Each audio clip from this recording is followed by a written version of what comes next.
Good evening to everyone.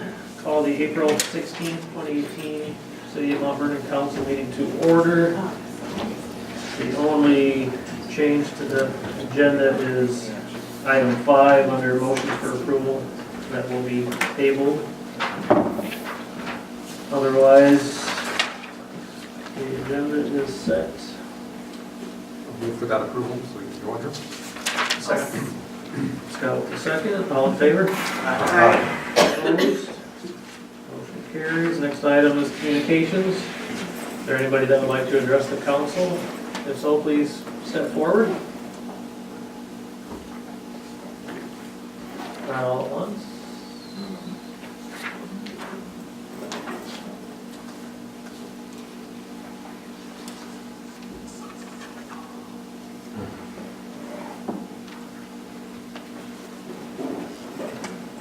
Are you guys gonna address the council? No, I think they're. Oh, They're I on didn't the hear you. agenda. Well, then you raise your hand. All right. We will. All right, nobody moving forward, we'll move on to the consent agenda, approval of council minutes, April 2, 2018. Approve, move approval of the council minutes from April 2nd. All in favor? Aye. Opposed? Motion carries. Next item is mayoral proclamation. Proclamation establishing Friday, April 27th, 2018 as Arbor Day in the city of Mount Vernon, Iowa. Bear with me as I read through this. Arbor Day proclamation. Whereas in 1872, J. Sterling Morton proposed to the Nebraska Board of Agriculture that a special day be set aside for the planting of trees, and whereas the holiday called Arbor Day was first observed with planting of more than 1 million trees in Nebraska. And whereas Arbor Day is now observed throughout the nation and the world, and whereas trees can reduce the erosion of our precious topsoil by wind and water, lower our heating and cooling costs, moderate the temperature, clean the air, produce oxygen, and provide habitat for wildlife. And whereas trees are a renewable resource, giving us paper, wood for our houses, fuel for our fires, and countless other wood products. And whereas trees in our city increase property values, enhance the economic vitality of business areas, and beautify our community. And whereas trees, wherever they are planted, are a source of joy and spiritual renewal. Now, therefore, I, Jamie Hampton, Mayor of the City of Mount Vernon, do hereby proclaim April 27th, 2018 as Arbor Day in the City of Mount Vernon, and I urge all citizens to celebrate Arbor Day and to support efforts to protect our trees and woodlands. And further, I urge all citizens to plant and care for trees to gladden the heart and promote the well-being of this and future generations.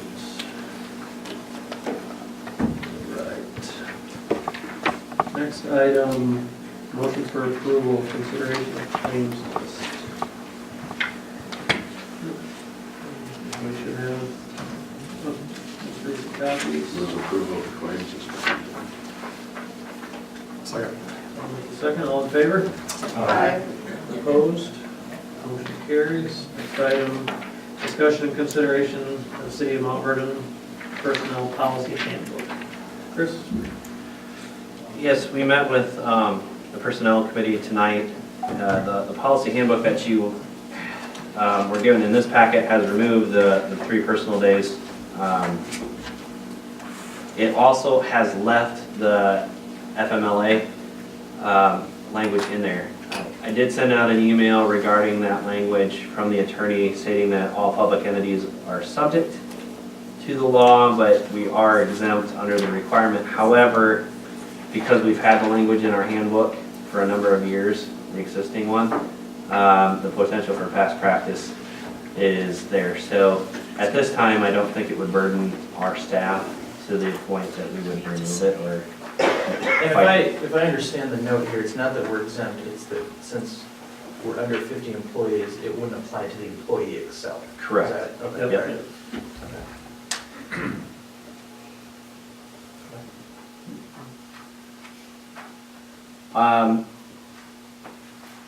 We We did talk a little bit about the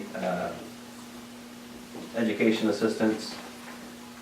And like I said, I have one that I talked to the personnel committee about tonight, so they would like to move forward with that. I think it's a strong program. Again, going back to the whole budgeted dollars issue, it will be presented, obviously, each budget year. Beyond that, like I said, it updates a lot. There's a lot more in this personnel policy that deals with social media, computers, so on and so forth. So, if you have any questions, I'll be happy to answer. Chris, I assume this will be an ongoing annual Yes, exercise, reviewing and keeping it up to date? The personnel policy manual should be updated annually, at least reviewed annually. I think there was good discussion about it at the personnel meeting, and need a motion to approve and forward it. I would make that motion. I'll second. All in favor? Aye. Opposed? Motion carries. Good work on that, Chris and team. Next item, discussion and consideration of associate planner position. I provided a memo and a job description. Initially when we, I'll say brought this forward, we just kind of brought forward a plan of potential staffing issues over the course of the next 5 years, knowing that that was going to be somewhat of a fluid document. This position, however, pending the onset of the Community Wellness Center, is probably the most apparent position as far as hiring process, because Matt will need to focus his attention to that building, should that decision be made to move forward with that. I've tried to equate out some hours for you as far as what programs take what, and then I did put in there certain other programs that right now other department heads are trying to fill. The GIS mapping being one of the largest, so there's training that we just had last week. Staff met with Midland GIS. There's a piece of equipment that we will look to purchase next fiscal year that this individual could upgrade everything, and it does map it to 2 feet? Like inches. Inches. So, all of the gap fill-in time that we would look at for this position could be utilized just in mapping for the next couple of years, trying to upgrade our maps. So, as I told the personnel committee, my expectation is this: somebody fresh out of school that will likely spend 2 to 4 years with us. This doesn't have any upward movement in it, so we don't have a city planner above an associate planner. So I do not expect this individual necessarily to be here with us long term. We can evaluate the position should we lose that individual. But as I pointed out tonight, the average internship lasts 3 to 4 months. We were lucky with Jordan because he had graduated already and was actually in between looking for a job and taking this internship. That will place an extremely large burden on myself if I have to look at an intern every 3 to 4 months, not only in the sidewalk program, but the zoning. So expectation is this individual would sit in my office or be in my office for at least the first year, and then likely move out potentially with Nick once I feel like they have a good handle on the zoning. So Matt will be around, obviously, to provide a history of where we got to with the number of the items that they'd be forced with. But going back to the 2 subdivisions, you know, those are easily 2 or 3 days a week for 3 or 4 weeks while we're going through that process, just making sure that everything is submitted correctly. So I know there were some questions last time. I tried to provide answers for you. This is a position where we maybe start the advertising next month, but I wouldn't expect this individual necessarily to be here until the fiscal year start. I did put that potential salary in the budget as a placeholder. So it is technically could be a funded position as soon as July 1. So with that, I'll answer any questions.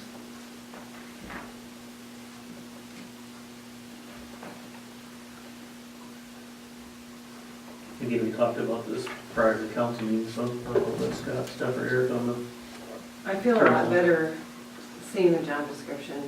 I mean, I think you did a good job with that. You know, there's clearly a lot of work to be done. I just wanted to make sure that we're doing due diligence when considering that additional budget amount. Absolutely.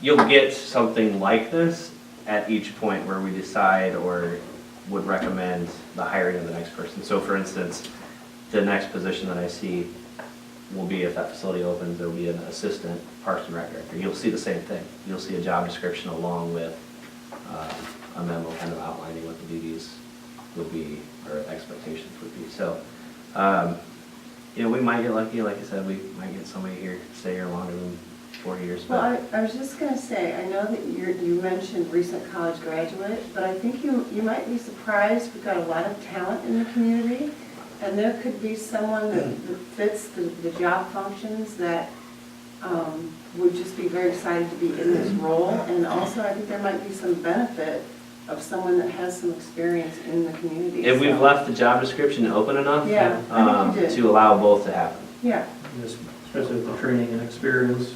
Yes, and I Right. would not ever, I would encourage anybody to submit for this. We've had, right.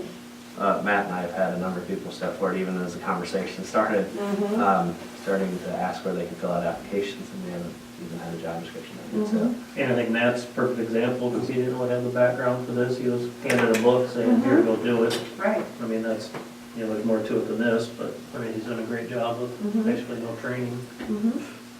And this, you know, this individual would have, so I'm a certified planner, and Matt's been working, obviously, for a number of years here now. So they have the ability to bounce a lot of things off of the two of us. Mhm. I do see some potential expansion into kind of the economic development ring outside of Main Street, where we can fill the gap as well. So there are other items on here that I could have put a list, but I didn't want to, these are the highlighted items that I see of importance right now, and then moving on from there. And that very important bullet of performs other work projects as requested or Yes. because as we evolve, you never know. Doctor? I think that was actually Jordan's favorite part of was the fact that he got to go to the other department heads and fulfill some needs. No, and I appreciate this, and I think you're absolutely right that it's overdue. Two things that I, in my role as type O minor.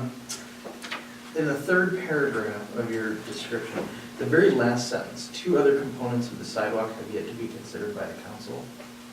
I'm curious as to what those components are. So, the first is ADA, accessible intersections, because the city had planned on taking care of those. So those have not, a funding mechanism hasn't specifically been identified, and we have not started to prioritize the intersections. The second, probably the largest, is identifying the gaps, and then identifying the areas where maybe filling those gaps in would make sense and where they might not. By gaps, you mean gaps in the sidewalks themselves? The So current this block doesn't Yes. have a gap, but the ones on, or doesn't have sidewalk, but the Yes, ones on. I think the Okay. analysis that the council needs to understand when those gaps occur is, A, does it make any sense to actually put them in? So I'm thinking on the north side of Nature Park, for instance. There would be zero reason to try and put retaining wall in that entire section to have a sidewalk when we could put a trail on the Nature Park site. So that analysis, I think, needs to be done for the council. I have seen sidewalk programs go in where the council just says we're going to put them in where they don't belong, and whole councils have changed over. Cities have feuded. I think. But there are gaps like 8th Street that. Correct. Where you could say, where you can make a Yes. huge case that, yeah, we have to actually do that. Absolutely. So, yeah, all right. So I think that analysis, Yep. you know, is important for you. Yep. Just to, it's easy to look on the map and say, oh, there's a sidewalk missing for these 2 blocks, we should go put one in there. Well, you go out there and there's 5 old growth right-of-way trees, and there's a reason that those gaps are there right now. Do we really want to take that on? Is it creating that, large of a problem, so. Gotcha, okay. People are gonna walk in the streets regardless. Yeah. So those are the two Yeah. portions of the program that we haven't even really tackled yet. And then my other was on this job description acknowledgement form. So you've got the 4 questions, and then in the box, it's, if the answer to one of the above questions is no, please identify each and every function or task. Well, there's only one of the 4 questions above where doing so makes any sense. Okay. I mean, it asks Sure. for if any of them are no, do this, but there's only one where that answer actually. We'll look at the verbiage on that and actually send that back out before we. I think there's 2. But still, your point. In the first Person third. bullet on essential duties, it says other dedication ordinances of the city. Is that a typo, or No, so, I don't know what that means, dedication ordinance? we do have easements and things like that potentially are subject to zoning regulations that they might have to, so anything that would dedicate any property right away to the city, so, Oh, dedication ordinance is one wherein the ordinance relates to dedicating property to the city. correct. Okay. Yeah, it's new terminology.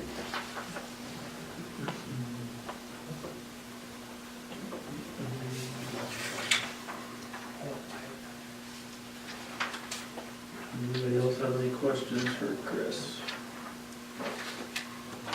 Just a statement that this council is planned ahead and put time and resources and money to, quite frankly, to planning. And whether it's the design standards at the bypass location, trying to get ahead of any issues that may come up there.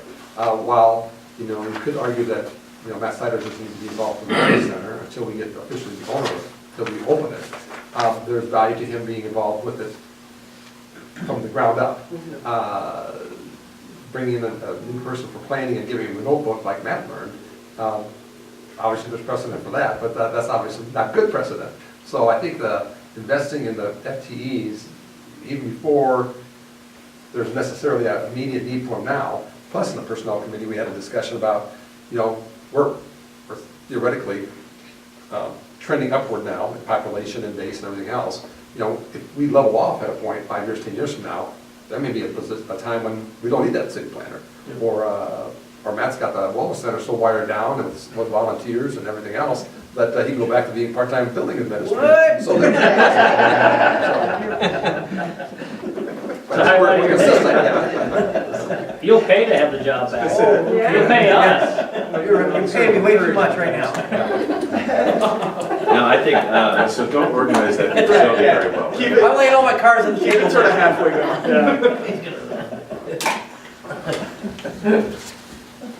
No Christmas card for you, Tom. yeah, I think you bring up a very good point, though. Even though that we're talking about a construction project that might get off the ground, say in September. To me, that's the easy part of that facility. I mean, getting it constructed tends to prove to be the easy portion. Making sure that it operates even at a break-even level is the hardest part of that job. And Matt could easily spend the next 2 years creating programs, reaching out to organizations that plan to use the facility, making sure that everything is lined up so that we're not a year behind, waiting for that facility obviously to open its doors. The nice part about having Matt, already be the Parks and Rec director on staff is that we could feed off of the programs that we already have. There are a number of individuals that I've talked to in the Cedar Rapids area that would love to utilize our facility. And, Matt and I have talked about a handful of them. So, excited for both projects to move forward, but on the flip side, having an associate planner here while Matt does still have some time, does allow that individual kind of probably a more of a leg up than Matt got when he first started.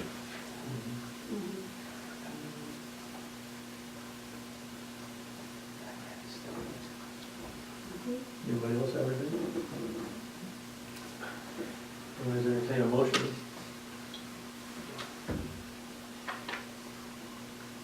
I move approval of the position of associate planner as presented.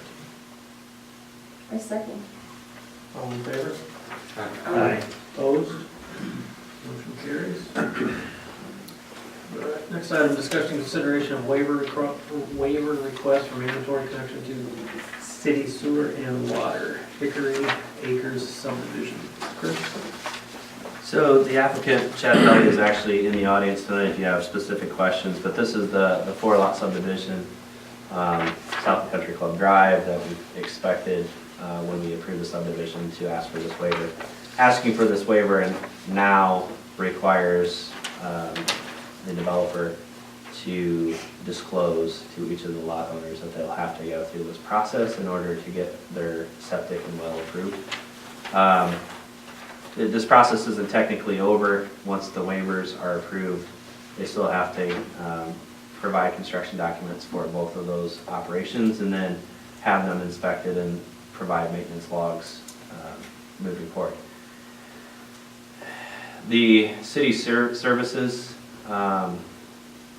would be highly problematic to get to these 4 lots. There's a gap in our service of, I believe, about 40 or 50 feet of private property that technically, in order to get here to service, we would probably have to condemn to go through the condemnation process for 4 lots. Doesn't really pencil out. Given the linear feet that would have to be extended all the way across this subdivision, doesn't pan out, we're not going to get the money back. So in this instance, because it's a minor subdivision, as we've gone through this process, we feel this particular subdivision would be where this ordinance could come into play. And it's always a case-by-case basis. Correct. You know, it's always going to be a minor subdivision, so it'll never be more than 4 lots at any given time, but they're all, what's your smallest lot out there, Chad? 2 something, I can't remember. 5, there's one that's 5138, 162, and I can't remember what that one is. The smallest one was over 2.5, Yeah. so Good size. Yeah. More than the big. Acres? acres. Yeah. Okay. Yes. So if I understand what you're saying correctly, assuming we approve this amendment, I guess, or whatever it would be, waiver, each of those lots, as they line up construction, would have to then come and say, okay, here's how we're gonna then go about. To the engineer, not necessarily to city council, but they would have to submit to, But somebody knows what they're Correct. talking about, and. everything would get submitted to B&K Engineering for review, and then they would have to annually show inspection records, which we would pass on to B&K as well. Okay. There is a mandatory connection, should at some point the city have reason to extend water and sewer to the east, southeast, they would have to connect. I just don't foresee it happening anytime soon. The sewer and water would be at the bottom of the hill. They're actually at the top of the hill, starts to fall off the other direction, so my impression is most of the gravity feed would fall the other direction, and probably coming back around through some of the new development grounds. So this really is, like I said, one of the more unique situations that we have. And what is the ordinance number? What's that? What is the? Oh, those are just the ordinances that allowed you, so you don't, So they're, I'd have to go back in and look at the actual ordinance number, but the vote tonight would be to allow on-site, no specific ordinance. Just out of curiosity, this ordinance that we've got in front of us has a good chunk of the first paragraph crossed out. Correct. Is that? That was so that I could show you what you removed. So this Okay, ordinance yeah. actually is adopted, I just provided you a copy. Right, okay, I got you. But I wanted everybody to be able to see what you removed. Yeah, because we from- did this, Yes, right? Like, this correct. looks really familiar. Yes. Okay, all right. So I just provided you with the language, this is kind of a refresher, so. Gotcha. Good question. Mhm. Hard to keep it all straight. It is. Yeah, right, yeah. Yeah, you've been busy. I'll make a motion to the waiver of mandatory connections for the acre subdivision as presented. Second. All in favor? Aye. Opposed? Motion carries. Thank you, gentlemen. Next item is discussion consideration of police vehicle purchase. Chief? Thank you, Mayor and Council. I've included with the request, just kind of a summary of the plan for this. This is what we've talked about with the K-9 program, expanding the fleet to 4. It was a planned budgeted item, and continuing through there, included the estimates that we would recommend to support that as well. Some of the funding, you'll see, as I explained, there was some additional expenses because it's a K-9 vehicle that I plan to use some of the donation funds that we're receiving to equip that beyond the budgeted expenses as we go through from there through. So, no, nothing significant other than what's in front of you from there, other than the planned budgeted items, so. I have a question here. On the second page from Raycom, Okay. at 14,286, those individual items only add up to 6,000 something, so I'm wondering where the other 8 grand is. I may be missing a page there, I'll check with that. But it's for all, this will be the 14 is the number for all of the lighting. All right. It's basically taking the vehicle from Lynch and putting it on the street. Right. Everything installed from there as well. Their original quote had a lot of the items that we were able to get funded through grant sources in there, so I had them remove that too. So I apologize for that, I'll look at that and see.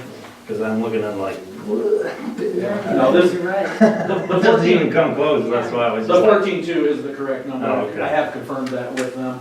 Okay. If you would just share that I with will, council tomorrow. absolutely. I didn't know whether they didn't put their like installation costs in there and all that stuff, so. It's a heck of a markup. Yeah, that would be a heck of a marker. I believe that's a good catch there. I'll send it to you, thank you. Okay. Anybody have any questions for Chief or? No? You already answered mine.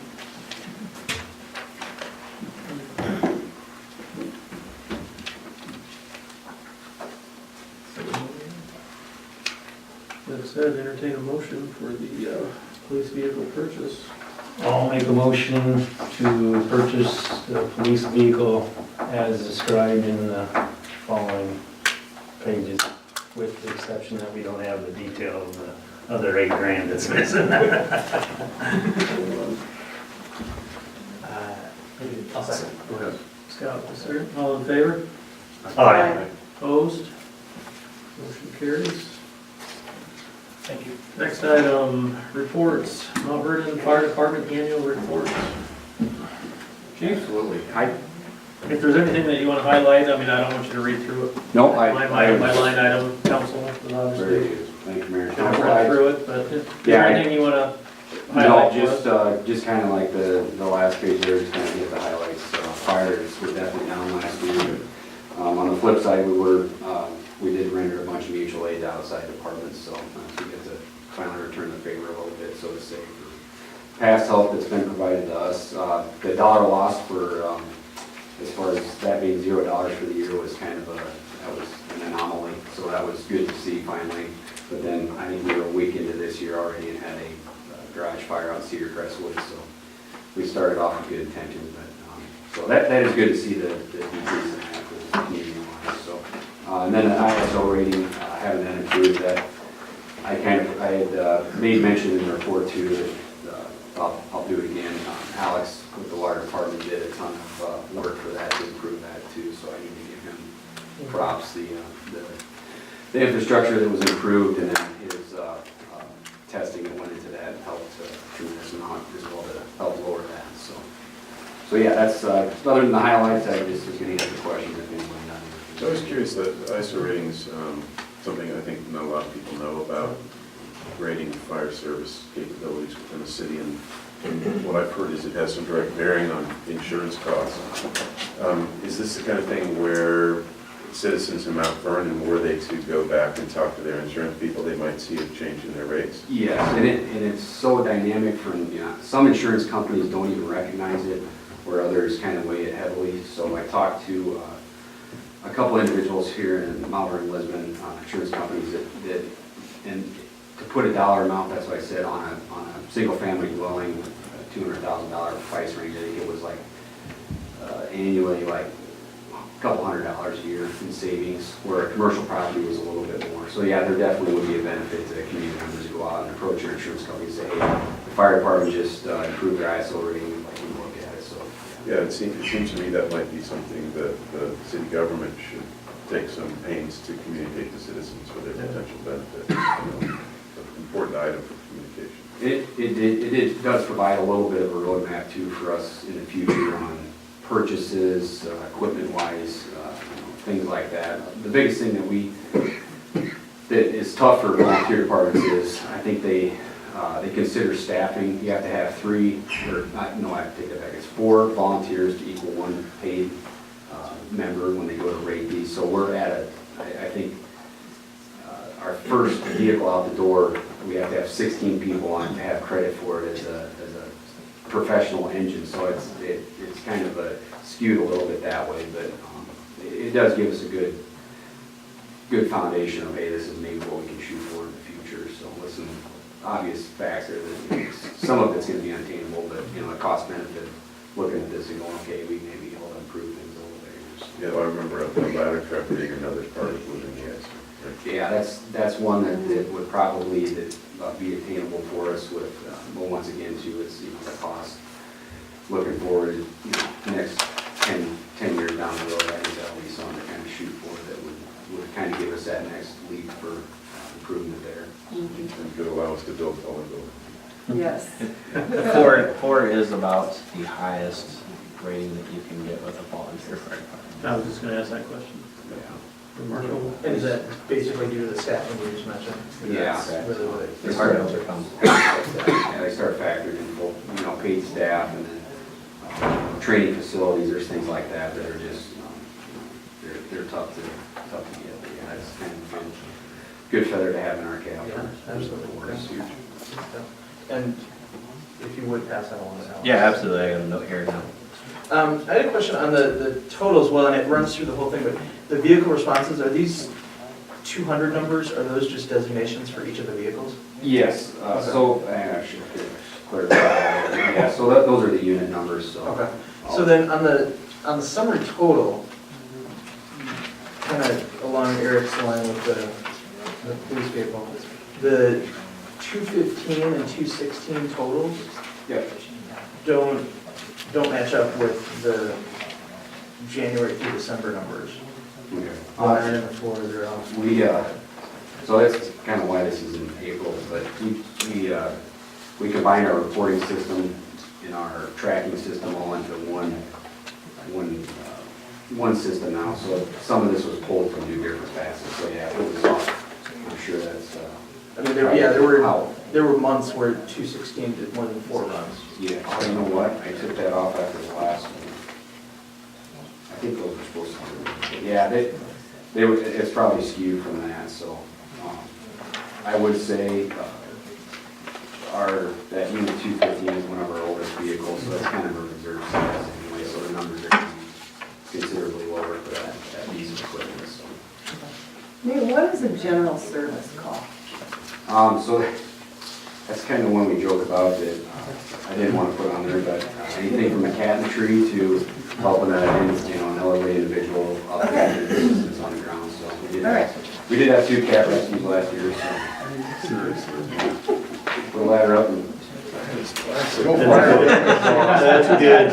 Why don't we see that in the sun? That's exactly like, I mean, come on. The homeowner was a little embarrassed. We did try to take some pictures. Was it the same homeowner both times? Same guy. Excellent. Oh, no. Of course Your it was.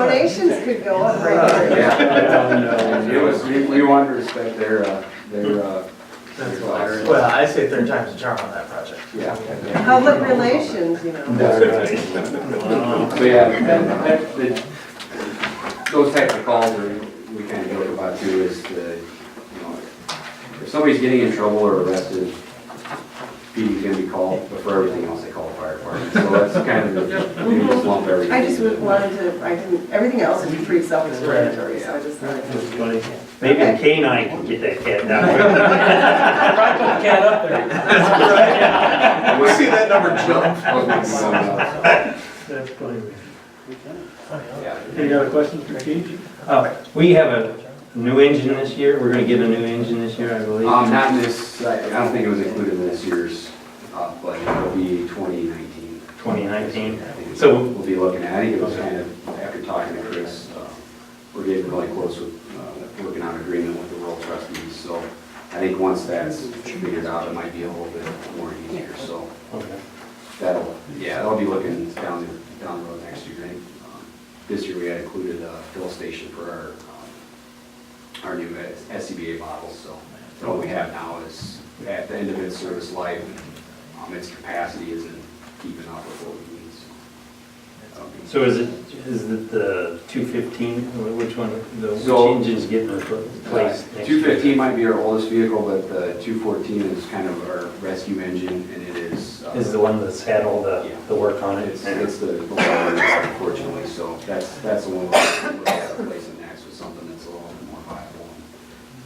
They'll be- Once again, the vehicles we've been purchasing are gonna, I think, gonna have a little bit better lifespan than what we had in the past, so. That'll be the next one. He's dealing with volunteers, to maintain this level of service and so on. Are you comfortable with the number of people that you have? I mean, you don't have a cluster aging out or anything like that? I mean, it's, We've got a lot of tenure right now. It's been difficult with the retention part, and that's something I didn't include here, but our fire department association that oversees our fundraising money, so everything from like our pancake breakfast, we started down with Greater Cedar Rapids Community Foundation, so all that, those funds, part of their job, I guess, that they took over within the fire department, they said, hey, well, we want to focus on that retention. So we've been trying to promote things to increase that retention, but as far as long-term, where we're at for numbers right now, if we continue to have, what we're maintaining right now, I guess, for lack of a better term. When we start, you know, doubling these numbers, it's going to be a little bit tougher. I've spoken a little bit. One thing I wish we wouldn't drop the ball on was the putting in some type of sleeping quarters at the stations, at the fire station.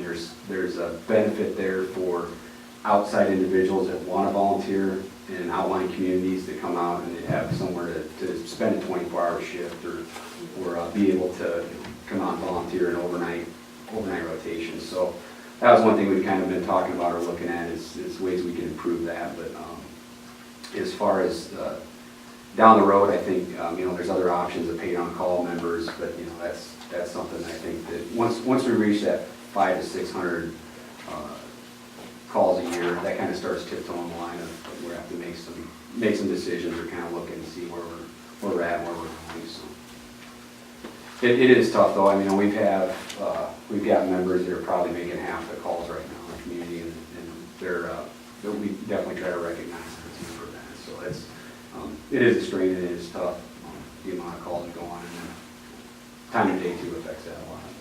But we're doing good. Any other questions? Otherwise, thank you very much. Yep, thank you. Thank you guys too for. Yep. Next up is the Mount Vernon Police Report. Chief Shannon? Nothing new with the police report. Just kind of a summary of what we had. Had interesting training with the leadership training and some active threat training that we attended recently. So with that, I'll just entertain any questions you have on the police report portion of it. I just have one question, and I made a note, and I don't remember where it is in here, but what's the difference between, there's differentiation made in here between .02 and OWI. Very good. OWI is an adult who their BAC would be a .08 or higher. Okay. So they're over the legal threshold. If a person under the age of 21 had a .08, it would be an OWI as well. If they fall between, Iowa code defines it at .02 is the threshold that they have. So if we have a person under the age of 21 who registers between a 0.2 and a 0.8, it would be a .02 violation. So it's an administrative process that impacts their driver's license portion of it. It's not a criminal offense, but it's, for the DOT purposes, they look at it very similar to an OWI, and implicate some suspension sanctions related to that as well. They made some changes in the CDL requirements too for the private sector as well. Yeah, CDLs would be a .04, so there's different levels that When kind of did come that into go play. into effect? A long time ago. It's been, .02, we don't get a lot of them. It's been a while. Does it make a difference in your lifestyle?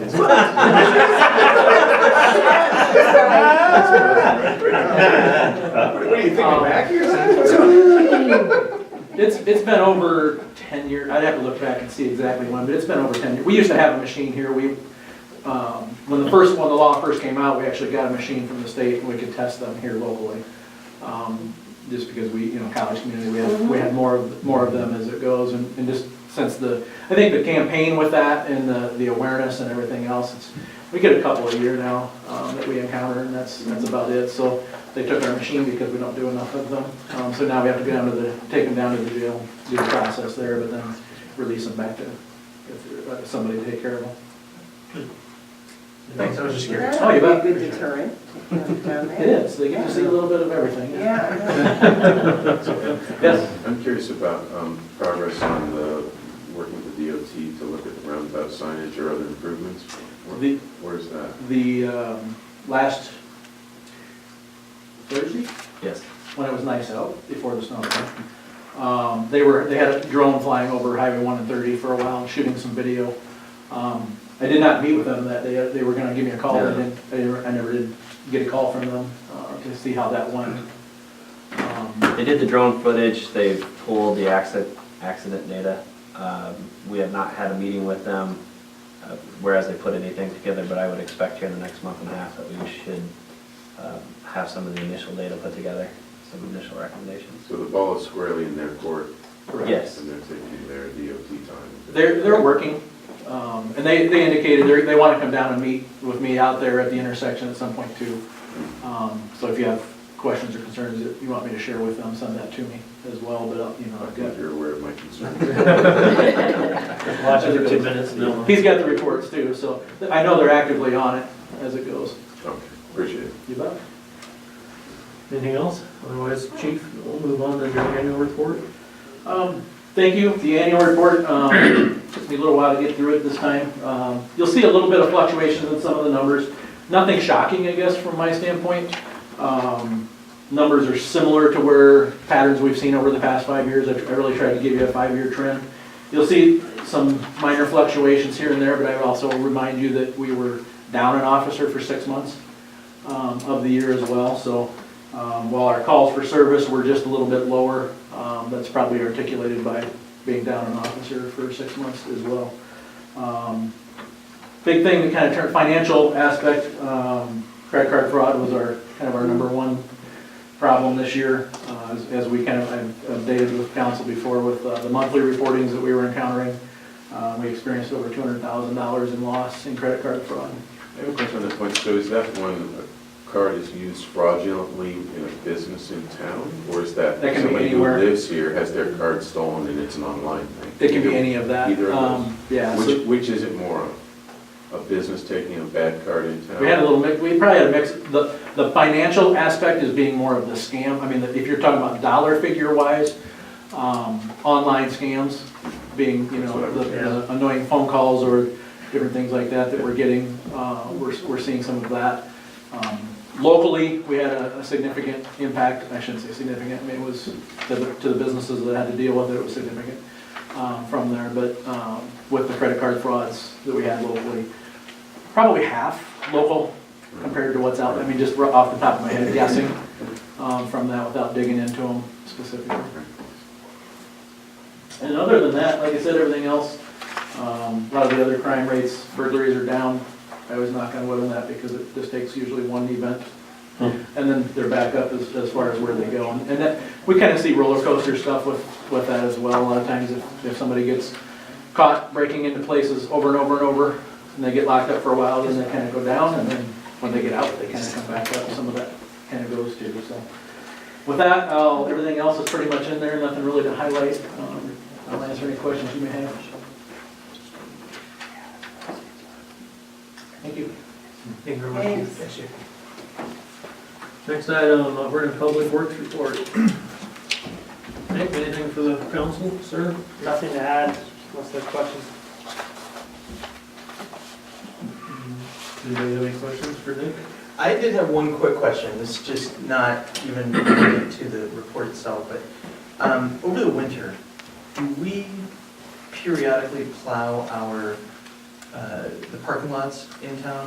Like, I'm thinking of the ones that wouldn't necessarily be used on a regular basis, like Davis or the pool, or some of those that, I mean, nobody's necessarily in the park in January. Yeah, But, I mean, do we plow those on a regular basis? The dog park, we try to get to Uh-huh. immediately after the streets, sidewalks, all that stuff's cleared.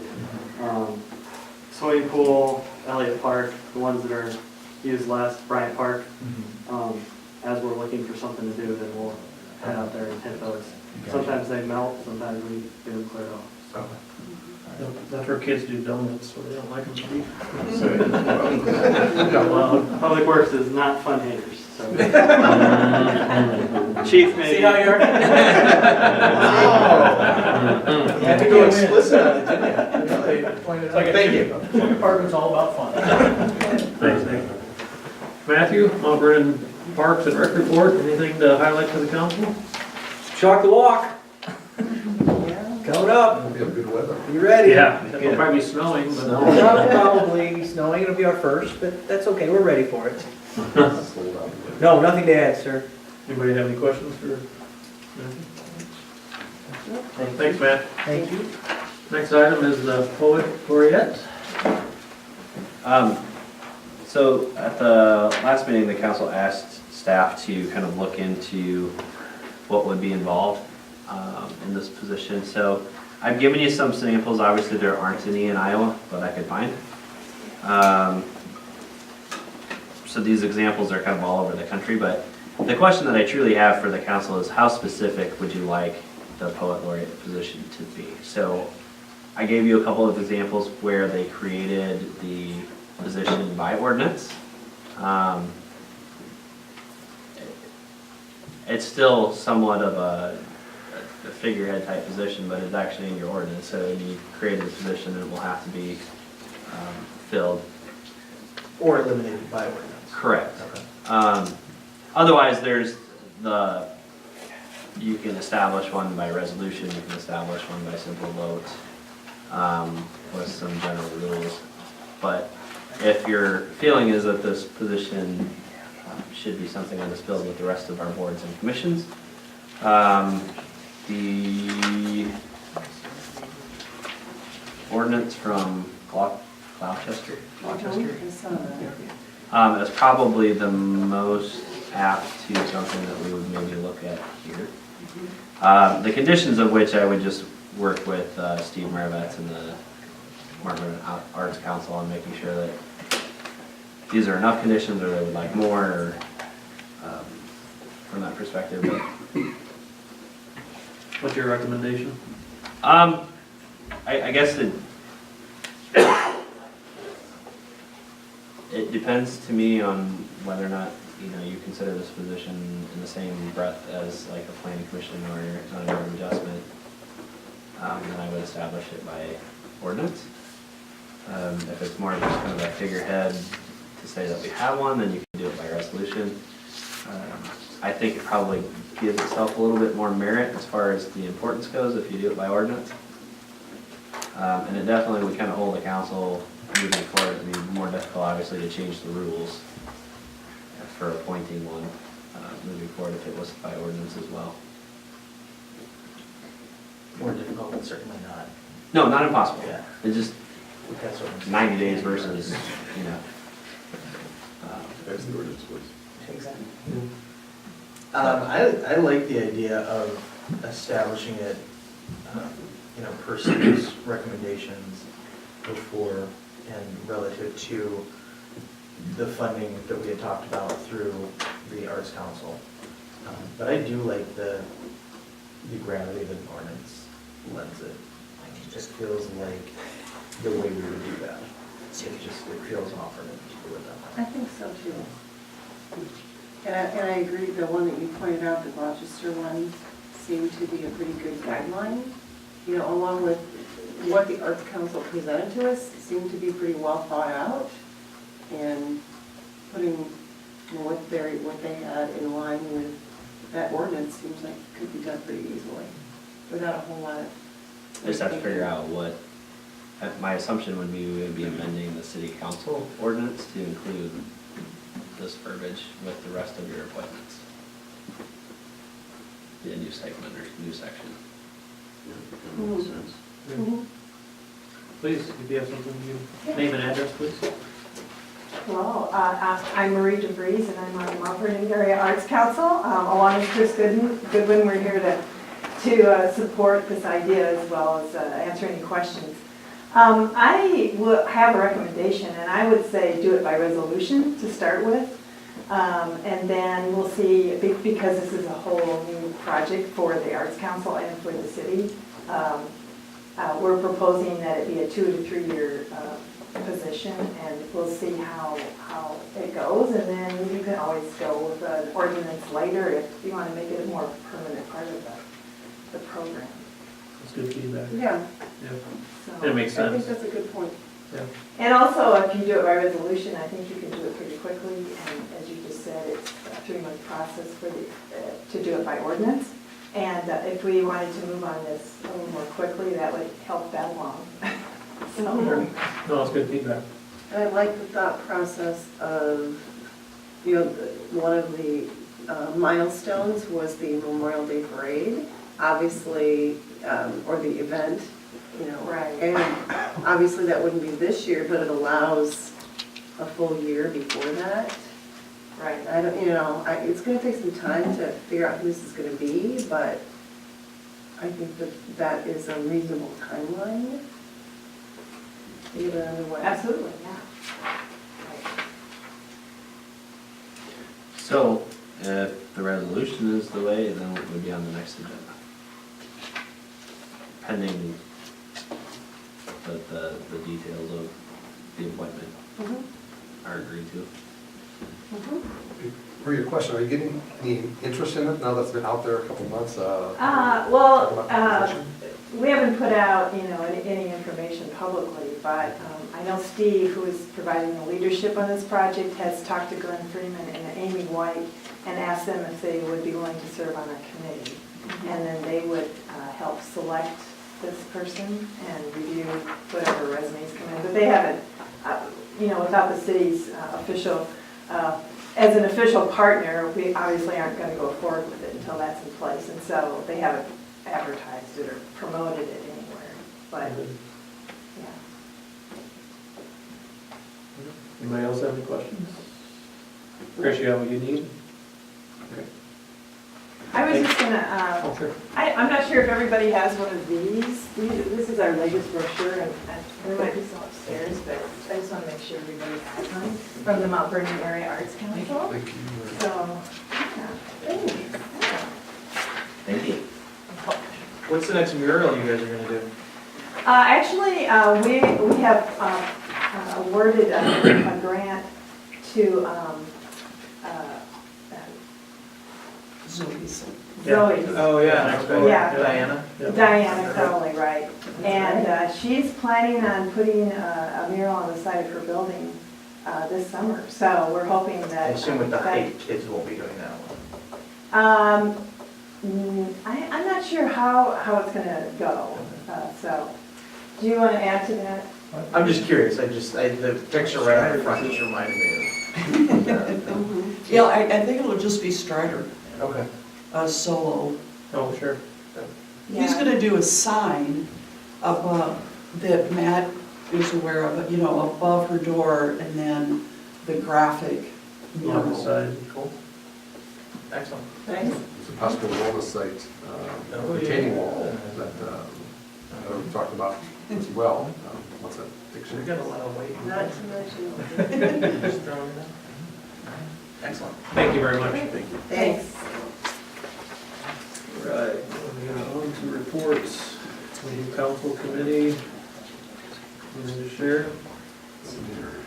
I do. I attended the community development group meeting this week, and just want to pass along that the streetscape plan is very much top of mind with them, and they're just kind of, keeping an eye on progress on that. And so it's just good for thought. It's been very near and dear to them to build that, and it's a long time coming. So it's a great group of people, and I think Joe's doing a great job. We attended the Main Street Awards Conference in Des Moines on Friday night, and that was a lot of fun, and we're very proud, and it's clear that Joe is well-known and well-respected amongst all the other Main Street directors, so I think we're very lucky to have him. Speaking of Joe, I know he is currently organizing the cleanup efforts for the weekend before Chocolate Walk. So if anybody has an opportunity to volunteer that Saturday, the 27th, I want to say? Whatever We do that have last Saturday of April is. We have a city crew. Typically, that's who kind of heads up. 28. If any of you would like to volunteer. So, he called me today, I can't make it, I've got a first communion to go to, but, so I know he's looking for, it's an annual deal, just kind of get the city in shape for the visitors that are coming next week, so. About 12 or 13 more days left for the hometown teams exhibit that's in town. After that. And also, the community leaders breakfast, did that already happen, or is that coming up here? So I need to know from Joe. That's, It already happened. did happen. Although by the same token, it happens every quarter, so it is. Yes. I attended and talked about the wellness center. That was what they said. Yeah, we should remind ourselves to try to attend those. I just didn't want So to. you can put, let's see, May, June, July, right? July, July, probably. First Thursday? There you go, Marty. it's burned in. All right. Chris, your report, anything? Talked about the GIS. Obviously, we did not receive a CAT recommendation in Sheldon. I'll return May Upset 9th. about that at all, for bidder? Nope, not at all. It was a long drive. Did any more input or feedback? I still think the hangup is the county, and I did have a meeting in front of the board this morning, so, The board of supervisors? yes. So did they mention that? They did not. Two of us had already talked to them? No, they didn't go into specifics. I do believe they understand that their $10,000 donation is not going to cut it. Yeah. I do not. I made a request of 75. Whether or not they see fit to do that, I don't know. They threw around 3 or 4 ideas while we're there, but I did ask for some commitment before I go back May 9th because it tends to be a hang-up.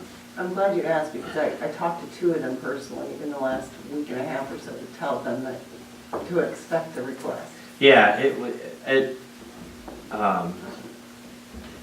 I was able to email John Harris as I'm in the meeting, listening to everybody else.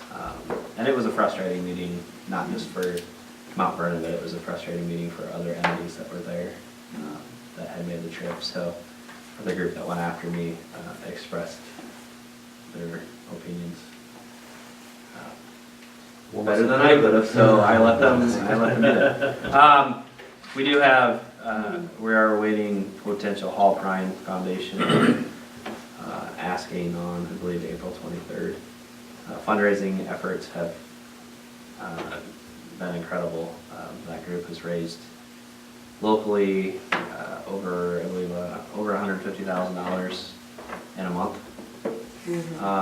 Does that include the match? No, so there's another $150,000 in match from Mr. Van Meter, so my expectation was about $500,000 to come out of that whole group, and they're exceeding my expectations to date. Hall Prime, I don't know what type of ask or gift they would potentially give to the project, but that might sway when we go back in front of the Enhanced Iowa Board, whether or not we would adjust our asking there. We're only asking 7.6%, I believe, from Enhanced Iowa now, so we're significantly less than the number of projects that have gone before them, but the money is, for this fiscal year is disappearing, and they haven't heard, is my understanding, whether or not they'll receive additional funding for next fiscal year. They are taking new applications at the next meeting, so that'll be interesting.